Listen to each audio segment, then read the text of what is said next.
My mom made nearly everything I wore. Kids made fun of me at school for that.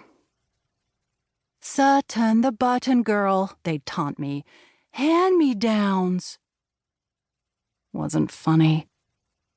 Ozarks kids weren't clever, just annoyingly direct, like the skeeters that constantly buzzed my head. I loved my necklaces, though. They were like Wonder Woman's bracelets. For some reason, I always felt protected.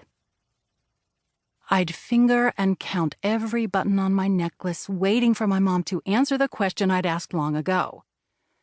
She'd just keep searching those buttons, turning them round and round, feeling them, whispering to them, as if they were alive and breathing.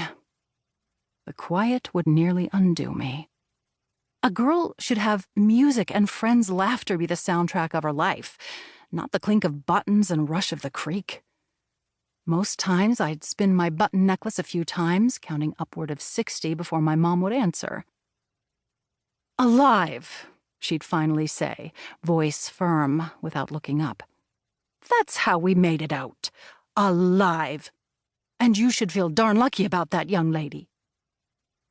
Then, as if by magic, my mom would always somehow manage to find a matching button to replace a missing one on a hand-me-down blouse of hers, or pluck the purtiest ones from the countless buttons in her jar, iridescent abalone, or crochet over wound silk floss, to make the entire blouse seem new again.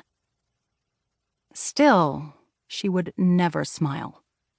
In fact, it was as if she had been born old. I had no idea how old she might be. 35? 50? 70?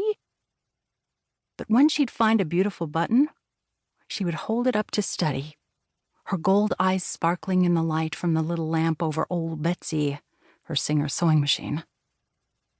If I watched her long enough, her face would relax just enough to let the deep creases sigh, and the edges of her mouth would curl ever so slightly, as if she had just found the secret to life in her button jar.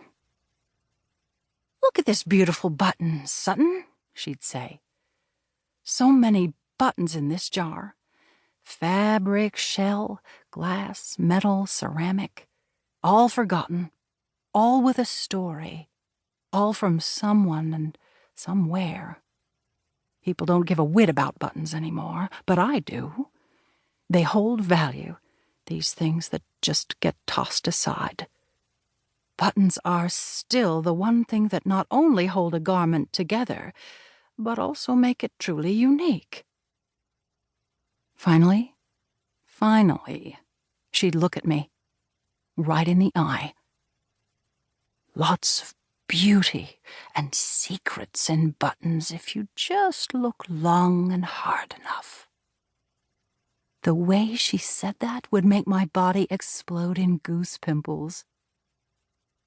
Every night of my childhood, I'd go to bed and stare at my necklace in the moonlight. Or I'd play with the buttons in my mom's jar, searching for an answer my mother never provided.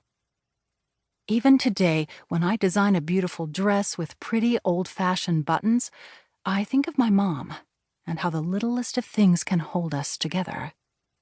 Or tear us apart.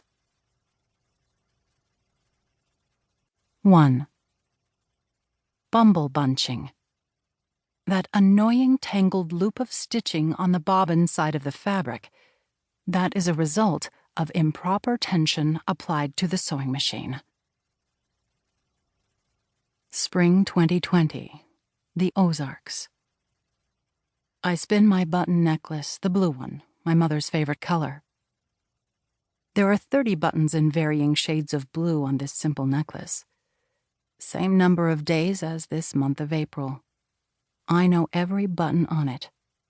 I can shut my eyes and see them, just as clearly as I can picture my mom the last time I saw her healthy, waving goodbye to me from the cabin on the water.